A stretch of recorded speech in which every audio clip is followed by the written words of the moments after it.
Olá, companheiros do SEAC, Sociedade Espírita Amor e Caridade. Com muito carinho estamos aqui, orgulhosos e agradecidos pelo convite da casa, e precisamos, trabalhar, necessitamos de trabalho na seara. Então agradecemos por essa oportunidade de trabalho e com felicidade, com carinho de estar aqui pela primeira vez junto com os companheiros dessa casa espírita, O nosso tema de hoje é Jesus, guia e modelo. Então nós vamos começar fazendo a nossa prece, a nossa prece inicial, pedindo aos trabalhadores de Jesus que estejam conosco, os mentores espirituais da SEAC, os mentores espirituais do Centro Espírita Nosso Lar, onde nós militamos em Inuã, Maricá, e ao nosso mentor em particular, para que nos auxiliem nesta tarefa que vamos desempenhar agora. Que assim seja.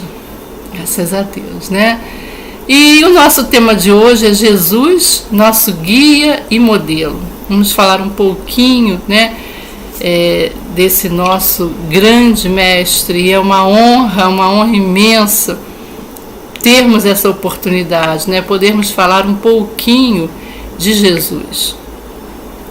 A nossa página de hoje é o prefácio do livro Caminho, Verdade e Vida. Tá ele aqui, Peraí, deixa eu mostrar direitinho.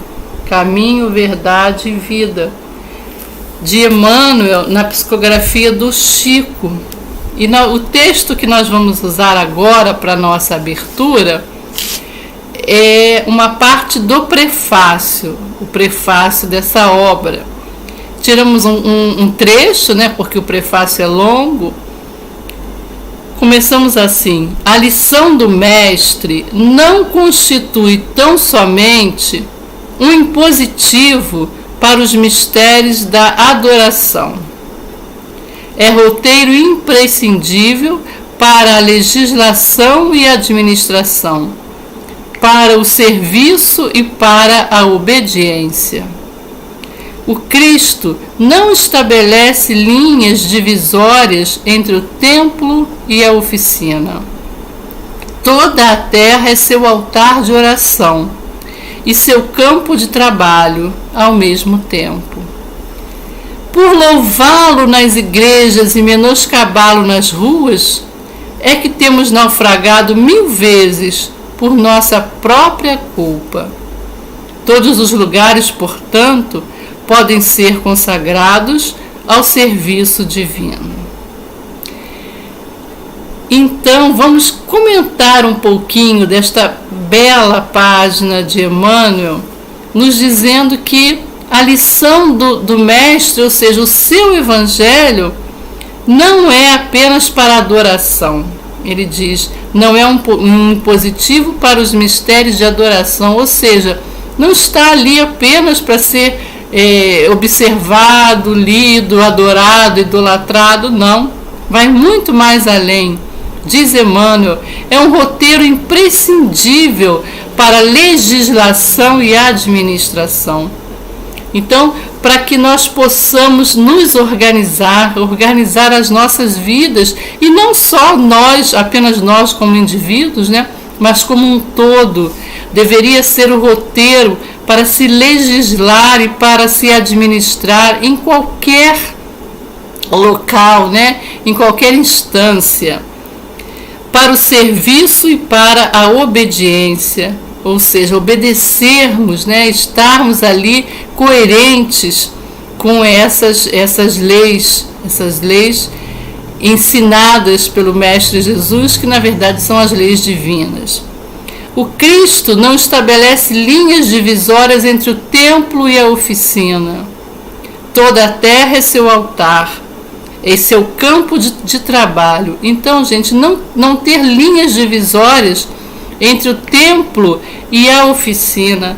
Ou seja, aquele espaço, seja ele uma casa espírita, uma igreja evangélica, uma igreja católica ou qualquer outro templo religioso, né?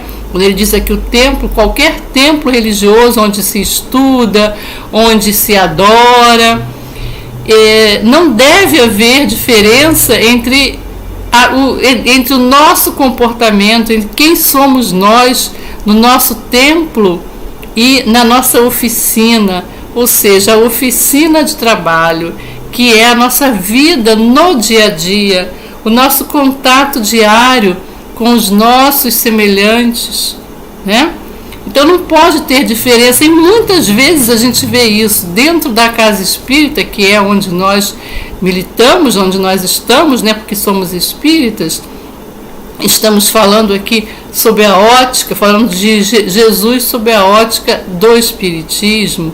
Então, dentro da casa espírita, muitas vezes nós somos uma pessoa tolerante, amorosa, mas na oficina, que é realmente onde nós treinamos o nosso dia a dia, muitas vezes não colocamos isso em prática, né? E Emmanuel ainda vai mais além, ele diz: por louvá-lo nas igrejas e menoscabá-lo nas ruas, ou seja, desprezá-lo, né, nas ruas, é que temos naufragado 1000 vezes por nossa própria culpa. Então, gente, por nós estabelecermos para nós essa grande distância, essa grande diferença entre o que nós pregamos, realmente, né, o que nós somos na chamada igreja, no templo, e muitas vezes na palavra que procuramos pregar, e desprezamos esses ensinamentos nas ruas, né, no nosso dia a dia. E é por isso que nós temos naufragado 1000 vezes. Ou seja, vamos e voltamos, encarnamos e reencarnamos, aprendemos, né? Aprendemos, não colocamos em prática e muitas vezes sofremos as consequências disso, porque naufragamos. Todos os lugares, portanto, podem ser consagrados ao serviço divino. Ou seja, onde quer que nós estejamos, né, gente? Onde quer que nós estejamos, que sejamos sempre servos de Jesus. Que não desperdicemos essa oportunidade de vivenciar o Evangelho, de servir ao Mestre Jesus. Mas nós hoje vamos começar falando das comemorações natalinas. O dia 25 de dezembro, a comemoração de Natal que se aproxima, né, está chegando aí para nós, e é uma festa, uma grande festa. Mas nós não podemos esquecer que essa é uma festa de aniversário, né? Nós vamos comemorar o aniversário do nosso Mestre Jesus. Queremos apenas fazer um lembrete, uma ressalva, né, de que certamente essa data de 25 de dezembro não foi, né, a data exata do nascimento do menino Jesus. Porque o mês de dezembro, esse período, né, 25 de dezembro, é inverno, é época de inverno no hemisfério norte. Jesus nasceu em Belém, então, principalmente naquela época, 2000 anos atrás, a gente tinha um inverno mais rigoroso ainda, né? Agora a gente já tem o planeta Terra mais aquecido, mas mesmo assim nós ainda temos invernos rigorosos lá no hemisfério norte. Então, nessa época não seria possível que o menino Jesus nascesse naquela manjedoura, naquelas condições tão simples, né, como nós sabemos que se deu o nascimento do nosso Mestre. E nós temos lá no Evangelho de Lucas, capítulo 2, versículos 7 e 8, onde é descrito que os pastores estavam à noite ao relento, cuidando, pastoreando o seu rebanho, quando avistaram a estrela e depois foram visitar o mestre, né, o pequeno mestre, o pequeno menino Jesus. E se fosse, né, nesse período de inverno, eles jamais poderiam estar ali à noite vigiando o seu rebanho ao relento. Isso não seria possível devido ao inverno rigoroso. E a gente acredita até que essa data do dia 25 tenha sido escolhida, né, devido ao solstício de inverno, que era o quê? Um período, né, que ia mais ou menos de 22 a 25 de dezembro, que é o início, né, que marcava o início do inverno. E havia aquela festa onde eles pediam por uma boa colheita, por isso tudo. E havia uma característica daquele evento, né? Que era a troca de mimos, a troca de comidinhas, de comidas, né? Que aquelas, principalmente as senhoras faziam, cada uma fazia um mimo, ou seja, aquele é um trabalho manual, artesanal, cada uma fazia aquilo que sabia, né? E também aquele quitute delicioso. E havia aquela troca de presentes, mas aqueles presentes simples, né, gente? Aquelas coisas que elas mesmas faziam, né? Não é como nos dias atuais que a gente vê que essa troca de presente, essa festa virou muitas vezes um comércio.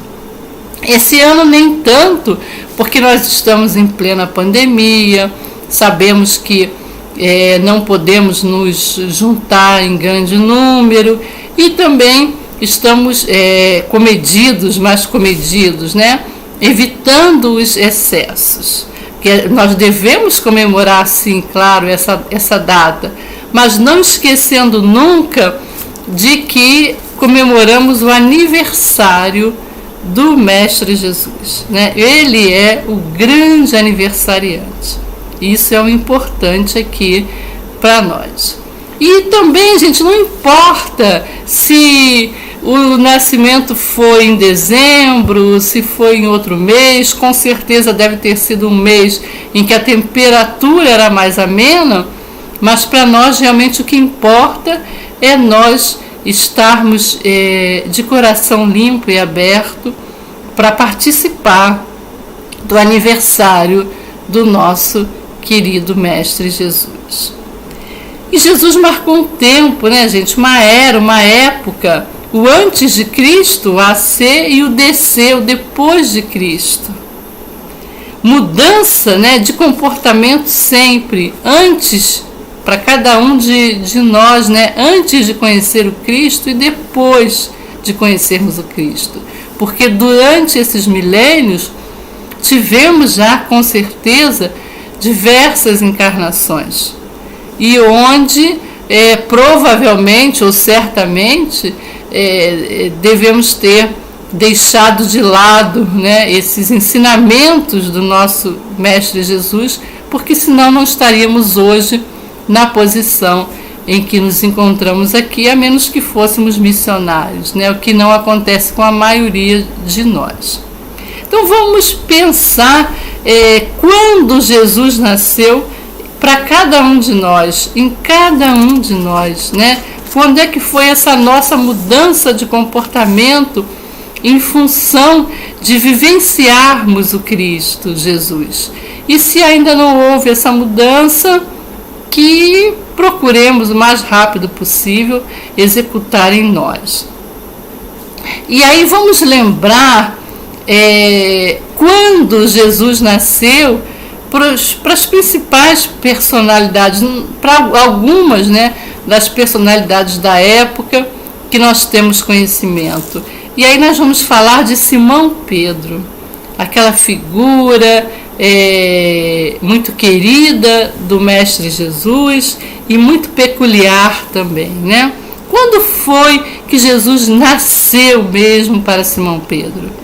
E aí nós vamos lá, primeiro na última ceia, né? Aquela vez que Jesus reuniu os seus discípulos pela última vez numa refeição, e Jesus então perguntou para Simão Pedro: Pedro, tu me amas?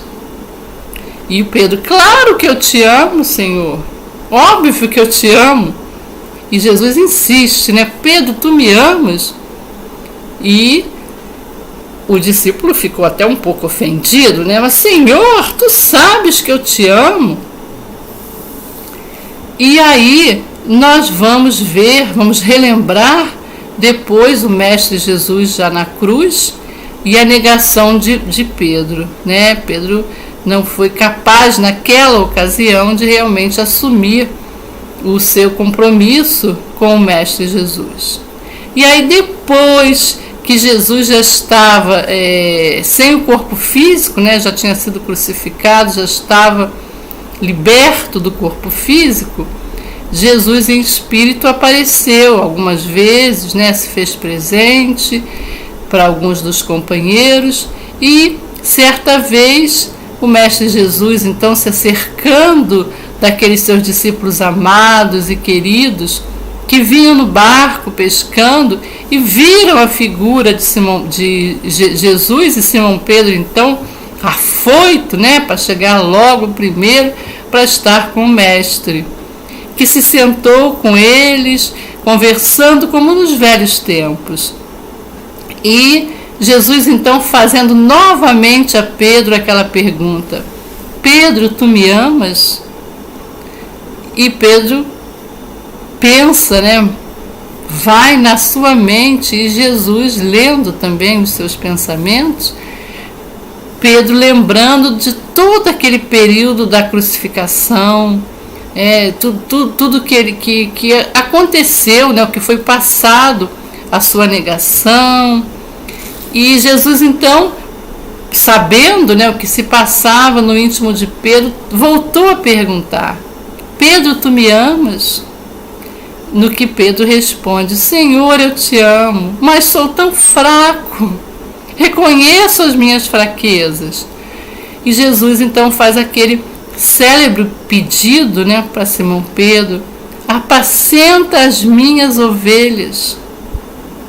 Simão Pedro, então, fica um pouco atônito, né? E o Mestre faz novamente o pedido: se tu me amas, apacenta as minhas ovelhas. Então, a partir daquele momento, Jesus realmente nasceu para o coração de Simão Pedro, porque ele aceitou o convite e foi apacentar as ovelhas. E aí nós fomos ver o significado exato de apacentar, né? Apacentar é conduzir um rebanho com segurança, com tranquilidade. E quando esse rebanho é conduzido com tranquilidade, com certeza, esse rebanho tem paz, né? Ele é apacentado e recebe a paz do seu condutor. Por quê? Quando o rebanho está desgovernado, quando ele não tem direção, ele não tem paz. Então, que nós possamos também ser apacentados, né, com a certeza de que o Mestre Jesus está conosco, está nos conduzindo, afinal de contas, ele é nosso guia e modelo. Jesus, modelo e guia. Então, nós temos que nos abrir, né, nos permitir sermos apacentados por esse nosso guia. E nós também podemos apacentar, gente. Não só podemos, mas devemos apacentar. Ou seja, conduzir aqueles que nós podemos, né, aqueles que podem ser por nós conduzidos, com tranquilidade, com paz, com equilíbrio. E aí nós vamos lembrar também que Jesus disse que ele iria partir, mas que enviaria um outro Consolador, que para nós é o Espiritismo, né? O Espiritismo Consolador, essa doutrina consoladora que apacenta os nossos corações, não é isso? Os corações desgovernados, com a certeza de dias melhores. Então nós que somos, quando somos apacentados por essa doutrina maravilhosa, seguimos em frente, tendo qualquer dificuldade, mas com a nossa certeza, a nossa firmeza de que dias melhores virão para nós, né? Então que nós nos permitamos ser apacentados. E o nosso papel também, como já falamos, de conduzir por um caminho tranquilo, testemunhando sempre o amor de Jesus. E agora vamos partir para outra, né, uma outra figura, que é Maria de Magdala, Maria Madalena, e lembrando, né, quando foi que Jesus nasceu para Maria Madalena, Maria de Magdala? Quando foi que Jesus nasceu para ela? Sabemos da história equivocada de Madalena, de Maria de Magdala, sabemos do equívoco, né?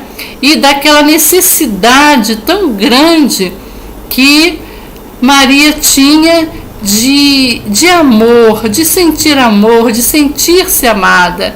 E Humberto de Campos, no livro Boa Nova, da psicografia de Chico, ele deixa bem claro isso num dos relatos em que ele fala sobre Maria de Magdala, que ela confidencia ao mestre que ela tinha uma enorme sede de amor, não aquele amor prazeroso que ela tinha anteriormente, mas aquele amor espiritual, aquele amor grandioso que ela veio a sentir com a presença do Mestre Jesus, que ela veio a conhecer, né? Então, naquele momento, naquele intercâmbio, naquele colóquio entre Jesus e Maria de Magdala, né, em que conversavam, que Maria expunha as suas dores, né, as dores do seu coração ao Mestre. Então, naquele momento, Jesus nasceu no coração de Maria de Magdala. E vamos para Paulo de Tarso, essa também ilustre figura, grandiosa figura nossa do cristianismo, Saulo e Paulo, né? Então essa transformação, Jesus nascendo no coração de Saulo de Tarso, se transformando em Paulo, às portas de Damasco, que nós já conhecemos a história. O tempo aqui não nos permite contar, né, a história de cada um, mas a gente já conhece essa história. Então, naquele momento, Jesus nasceu no coração de Paulo de Tarso. Só que não é fácil, né, gente? Não é uma escalada fácil, não é uma escalada simples. Tanto é que Paulo de Tarso disse: Senhor, o bem que eu quero, eu não faço, mas aquilo que eu não quero, eu ainda faço. Então, realmente mostrando que é um pouco difícil, né? Ou bastante difícil. É uma caminhada ainda difícil. Mas que seguramente, né, quando se quer, a gente chega a esse objetivo. Tanto é que Paulo de Tarso depois já expressou: já não sou eu quem vive, é o Cristo que vive em mim. E depois vamos falar um pouquinho de Zaqueu, né? Zaqueu, aquele homem de baixa estatura, o antes de Cristo e o depois de Cristo. Zaqueu que subiu então naquela árvore para poder ver Jesus, porque era uma multidão e Zaqueu queria chegar perto de Jesus, então ele subiu na árvore. E quando Jesus o avista e diz para ele: Zaqueu, desce, né? Desce, porque hoje eu vou cear na sua casa. E Jesus, então, nascendo no coração de Zaqueu a partir daquilo. E vamos nós, então, mais uma vez, pensando e analisando, né? Quando foi que Jesus nasceu para nós? E ele realmente já nasceu para nós? E o que nós ainda temos que fazer se realmente não temos essa certeza de que Jesus realmente já nasceu para nós, né? Nós temos que então galgar os passos, né? Caminhar para chegar a essa certeza. Mas vamos falar do aniversário, né, gente? O aniversário de Jesus, o grande aniversariante.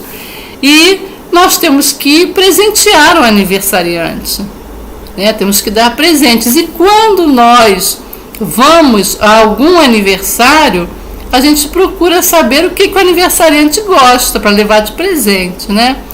Aí vamos contar uma historinha aqui só de brincadeira, tá, gente? Não vai ter essa festa, não. Mas vamos imaginar que lá na CA, que é a Sociedade Espírita Amor e Caridade, vai ter uma festa lá. Josefa já me convidou. E vocês também foram convidados para uma festa lá que é o aniversário do Éder.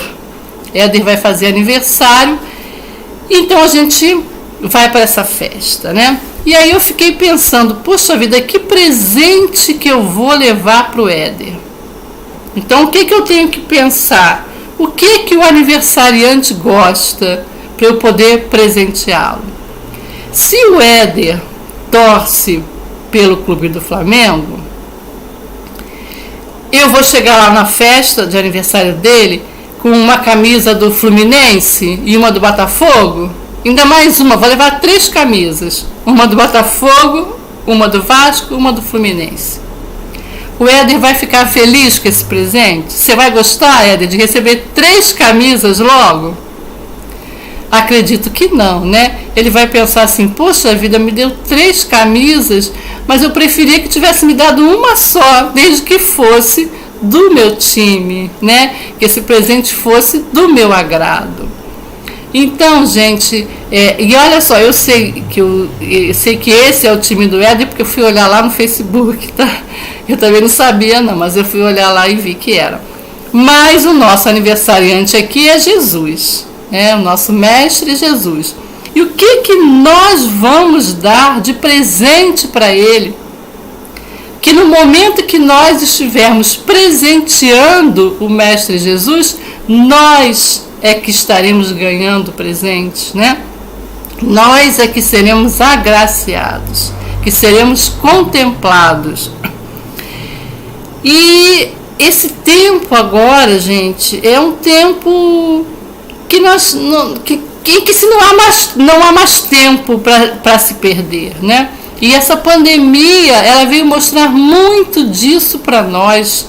Ela veio mostrar que nós temos que aproveitar ao máximo essa oportunidade que nos foi concedida de estudarmos, de nos aprimorarmos, apesar de tantas dificuldades que temos passado e que temos vivenciado, né? Momentos muito difíceis, muito tristes, mas que servem para também nos alavancar, né? Para que a gente possa chegar mais rápido lá no nosso objetivo.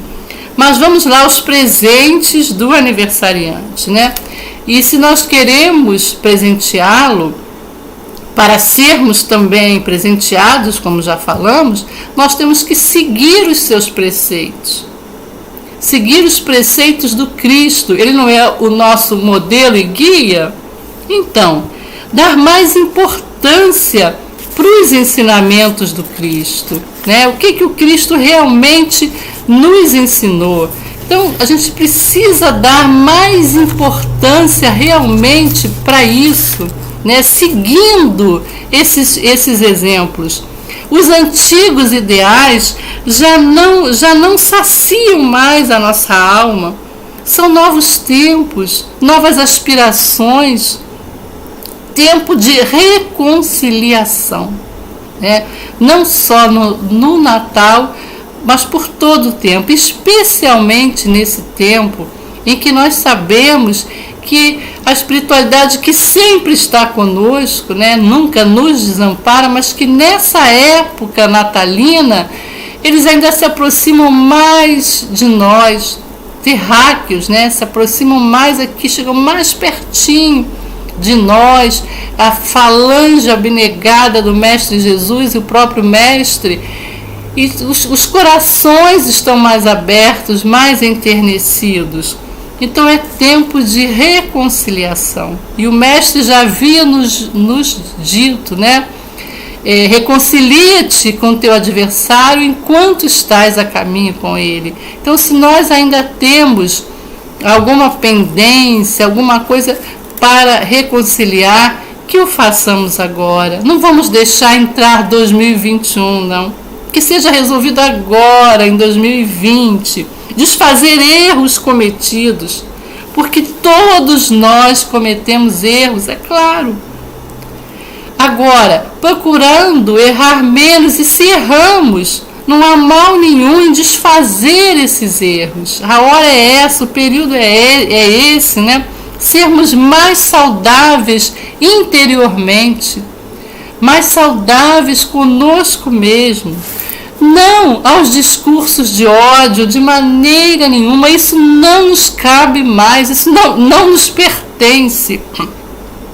E não a violência, e qualquer tipo de violência, seja ela qual for, né?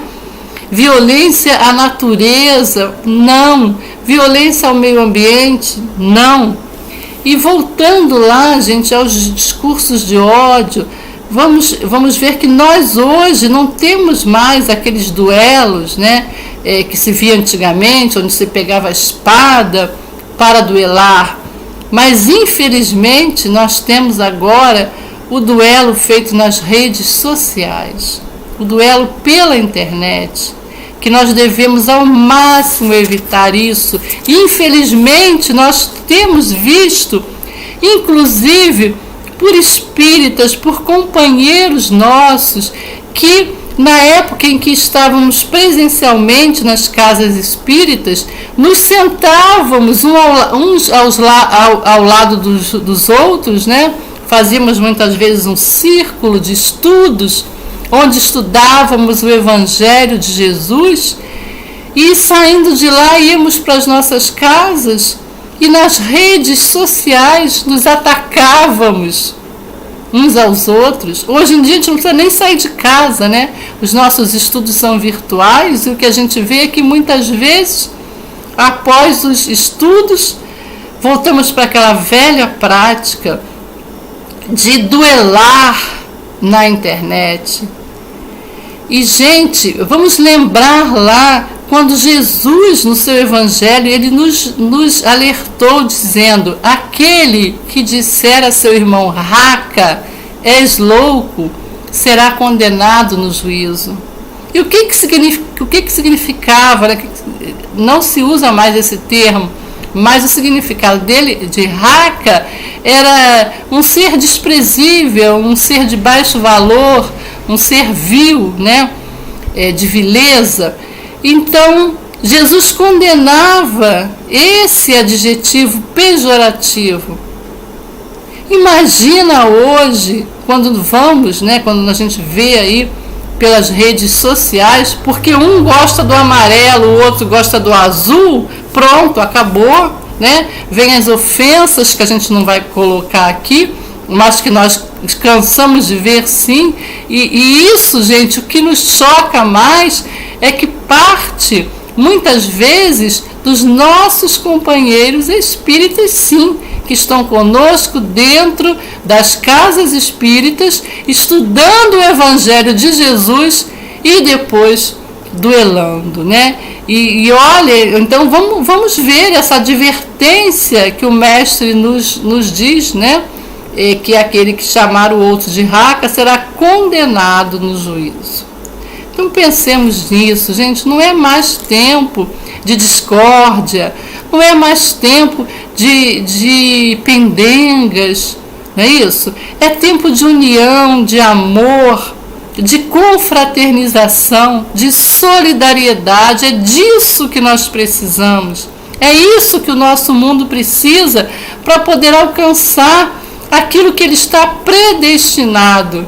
Ou seja, o que a transição, né, a tão falada transição planetária está aí trazendo para nós, né, nos mostrando esse mundo de regeneração chegando até nós. Então, que realmente nós possamos eliminar esses vícios antigos, né, essas ideias antigas, e partirmos para uma postura nova, né? E aí, gente, nós vamos agora falar um pouquinho, cadê ele? Está aqui o livro, Boa Nova, tá? Aqui, Boa Nova. Olha ele aqui. Humberto de Campos, na psicografia de Francisco Cândido Xavier. E nós temos lá um capítulo que é belíssimo nesse livro Boa Nova, em que Humberto de Campos relata um episódio chamado Os 500 da Galileia. E foram discípulos, trabalhadores, seguidores do Mestre Jesus que sentiam uma saudade imensa do Mestre Jesus. Então eles pressentiram, sentiram no fundo, no íntimo, né, de suas almas, eles pressentiram a vinda, a chegada espiritual do Mestre, o Mestre em espírito, falando no íntimo de suas almas. E pressentiram aquilo, foram se reunindo, se juntando num final de tarde no monte onde Jesus muitas vezes havia estado com eles ali pregando, né? E Jesus havia dito ainda, quando estava no corpo físico, brilhe a vossa luz. E aí, gente, nós vamos voltar um pouquinho para analisar isso, né? E ver que todos nós temos uma luz para brilhar, né? Tanto é que Jesus afirmou, brilhe a vossa luz. Ou seja, tendes luz, todos temos luz. Por quê? Porque temos dentro de nós, temos em nós a centelha divina. Então, que possamos realmente fazer brilhar essa nossa luz. E lembrando, então, lá, né, estamos falando dos 500 da Galileia que se reuniram.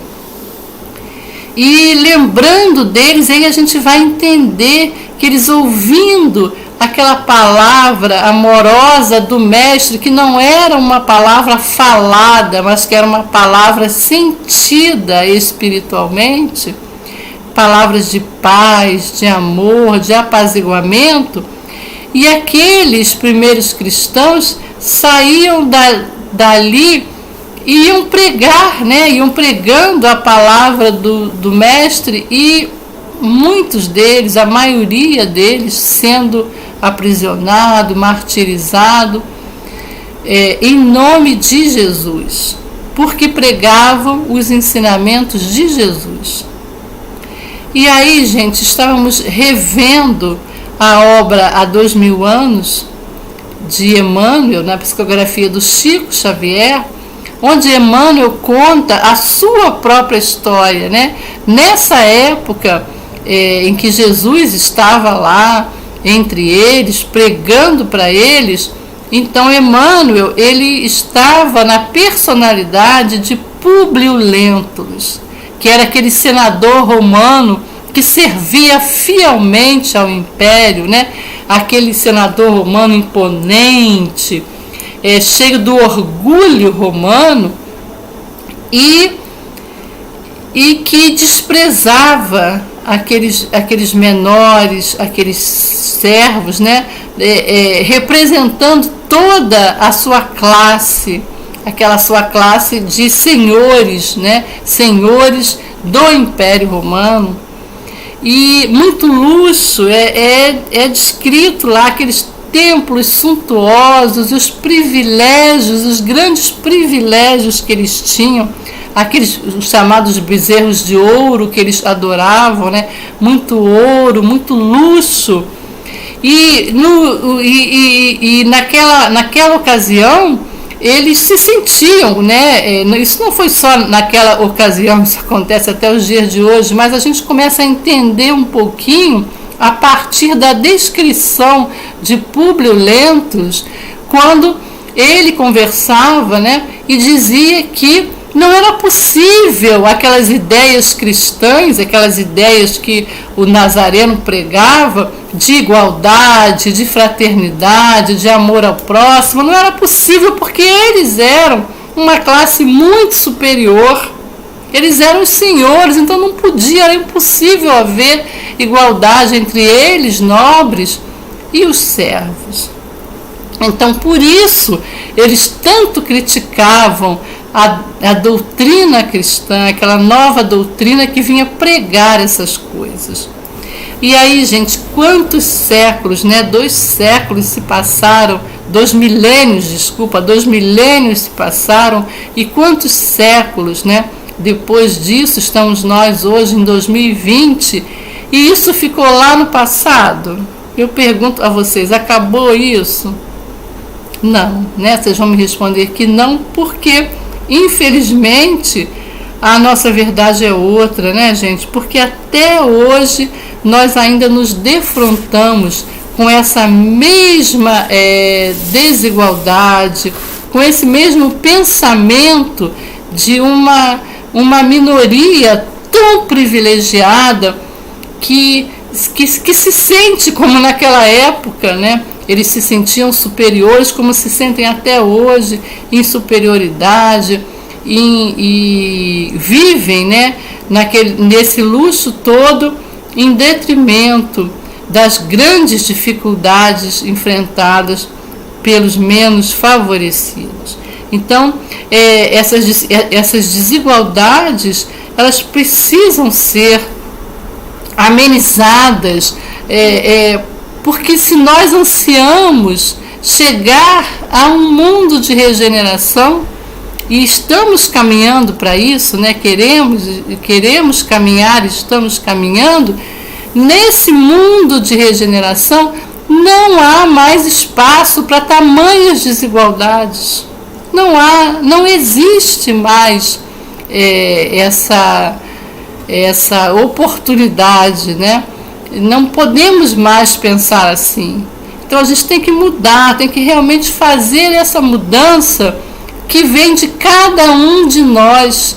Nós temos que nos juntar para fazer disso uma grande mudança, para que a gente possa pleitear chegar ao mundo de regeneração, E será que eu posso ser feliz e descansar tranquilo com tanta miséria à minha volta? É possível? Será? A gente sabe, a gente conhece a doutrina, Somos estudiosos da doutrina e sabemos que as desigualdades, elas são necessárias, sabemos disso tudo, Temos as leis de causa e efeito, temos todas essas leis, inclusive as leis morais que estão contidas no livro dos Espíritos, a lei de progresso, a lei de igualdade, que nos fala muito sobre isso, sobre a igualdade, a desigualdade, a necessidade da riqueza, a necessidade da miséria, mas nós não podemos nos acomodar com esse tipo de situação às portas de um mundo de regeneração. A gente tem que analisar, temos que estudar, e a doutrina espírita mostra isso muito claramente para nós. Vamos pegar lá as leis morais, vamos rever, porque isso fica muito claro para a gente lá. E aí, nós ouvimos muito essa frase assim, a gente não deve dar o peixe, a gente deve ensinar a pescar. Sim, ensinar a pescar. E aí nós vamos lá para Kardec, o Hippolyte Léon Denisard Rivaio, professor Rivaio, Allan Kardec, que foi um educador, o professor Rivaio, um grande educador, antes de se dedicar à tarefa do espiritismo, como Allan Kardec, com o pseudônimo de Allan Kardec. O professor Rivaio foi um grande lutador pela igualdade, e a igualdade através da educação. Tem uma frase que eu separei aqui para nós, que é de Kardec, que ele diz que só é possível essa educação moral através da educação igualitária para todos. Então, gente, já naquela época, Kardec se preocupava muito em educar, né? E educar também formalmente, porque com a educação formal a gente também consegue fazer, ensinar a pescar, dar oportunidades para pescar. E aí a gente pensa, né, nos nossos dias de hoje, que a gente ainda tem, desde aquela época, né, já anterior a Kardec, desde que o mundo é mundo, a educação sempre foi muito privilegiada para aqueles mais poderosos, né, com poder maior. E nos dias de hoje, a gente tem que ver que se essa educação ela for estendida para todos, a gente não vai ter tanta desigualdade, né? E nós estamos na pandemia, e isso é um exemplo para nós em termos de educação, principalmente a educação pública, né? Que a gente vê que com a pandemia as aulas agora têm que ser virtuais. E essas aulas virtuais, elas vêm mostrar para nós essa enorme desigualdade, né? Porque para aqueles que têm condições de ter uma boa internet, um bom computador, fica tudo mais fácil, né? Mas para aqueles outros que dependem de uma internetzinha, às vezes muito fraca, de um celular mais simples, para eles fica muito mais difícil, né? E aí a gente vai por aí afora, mas nós estamos falando do aniversário de Jesus, das coisas boas que nós podemos fazer para presenteá-lo, né? E nós estamos, né, no livro Boa Nova, de Humberto de Campos. O nosso tempo, estou vendo aqui, já daqui a pouco vai se esgotar. Então, vamos falar um pouquinho de alguns trechos do livro Boa Nova, que eu separei aqui, que eu vou ter que ler, né, para que a gente possa seguir nessa conversa, né, da acústica da alma que Jesus teve com aqueles 500 da Galileia. Humberto de Campos começa descrevendo assim: seu sorriso desabrochava tão meigo como ao tempo glorioso das primeiras pregações. Então Jesus chegando ali sorrindo para aquele grupo e disse: enviei meus discípulos como ovelhas em meio de lobos, e vos recomendo que vos sigais os passos. Então, gente, ovelhas em meio de lobos. Por quê?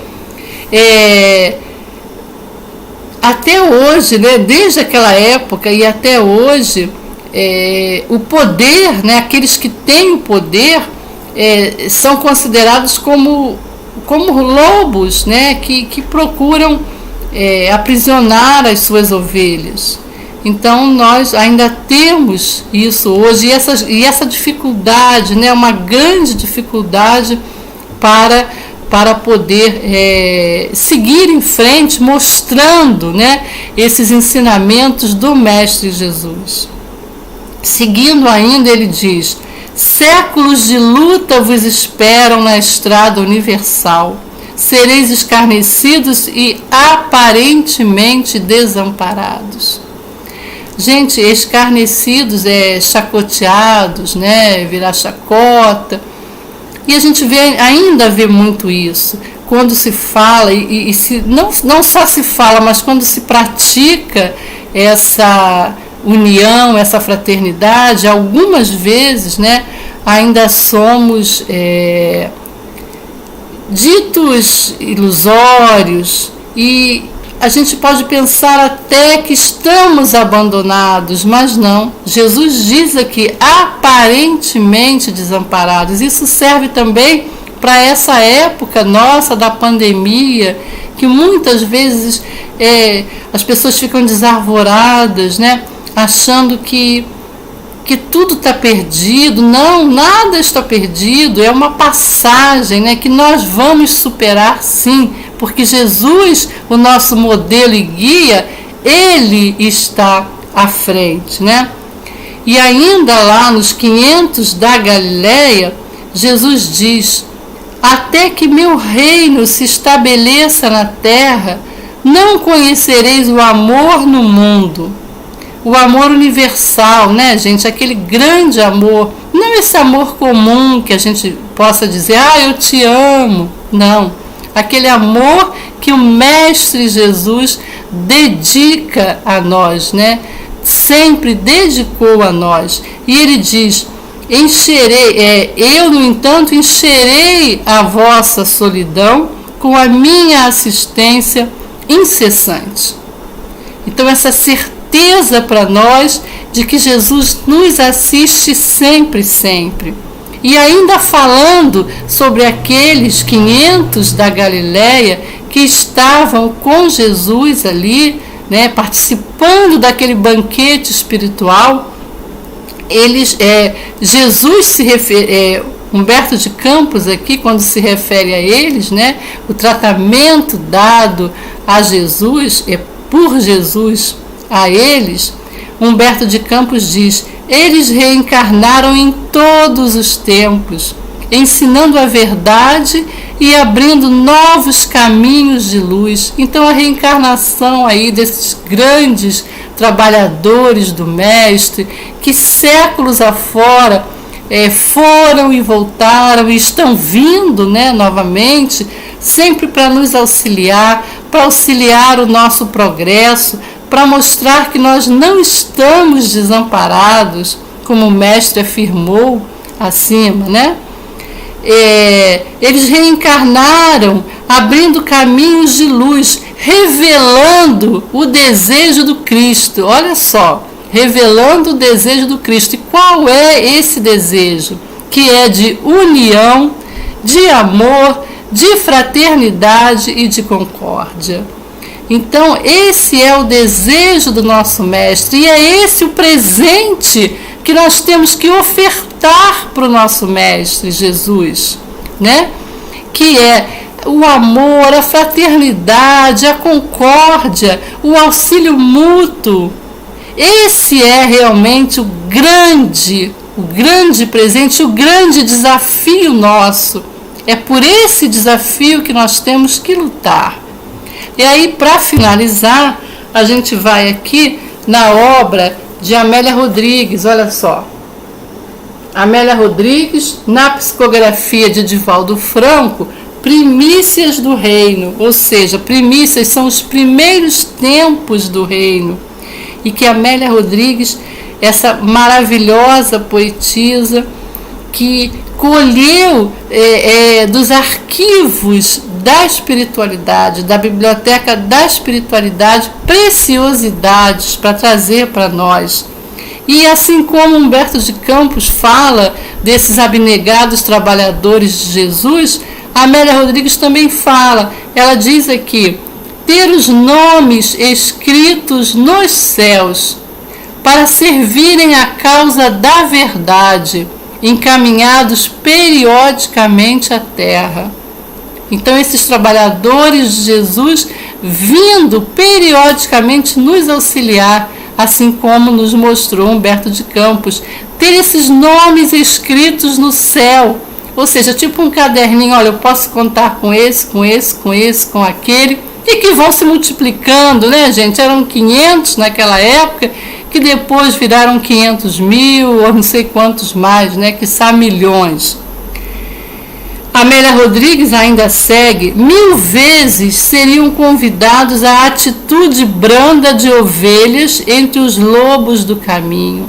E aí, gente, convém fazer uma ressalva, né? Essa atitude branda das ovelhas, essa brandura, ela não significa passividade.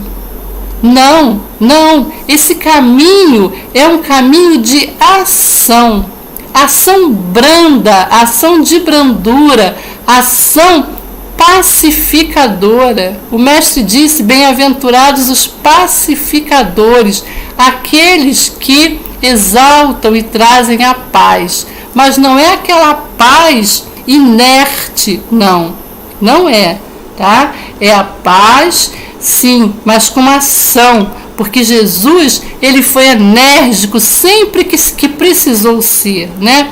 Para defender os seus os seus rebentos, né? Jesus sempre foi enérgico quando precisou, né? Rebentos no sentido de seguidores, né? Porque somos filhos do Pai, Deus nosso Pai, mas somos seguidores, seguimos o Mestre Jesus porque Ele é nosso modelo e guia. E para finalizar, uma última, né, frase de Amélia Rodrigues aqui para nós, que ela disse: renasceriam séculos afora, recordando os ensinos do Rabi. Voltariam principalmente para viver o Evangelho, de modo a mantê-lo vivo até o momento da reconstrução do mundo. Então, gente, é esse o nosso papel também, de manter o Evangelho vivo, sempre vivo, mas vivo não só no nosso pensamento, não, vivo no nosso dia a dia, como nos falou Emmanuel lá no princípio do prefácio de Caminho, Verdade e Vida, que esses ensinamentos não fiquem apenas nas igrejas, mas que eles possam ir para as ruas, né, difundindo esses ensinamentos de amor, de fraternidade, de igualdade. Então, meus queridos, né, companheiros ouvintes, nosso tempo se esgota.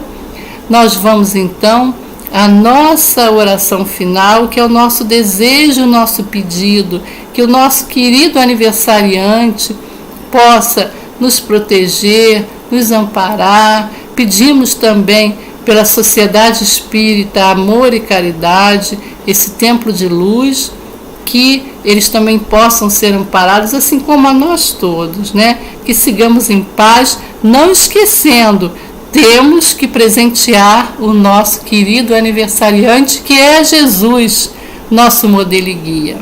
Muita paz, que estejamos sobre o manto protetor desses trabalhadores abnegados do Mestre. Que assim seja.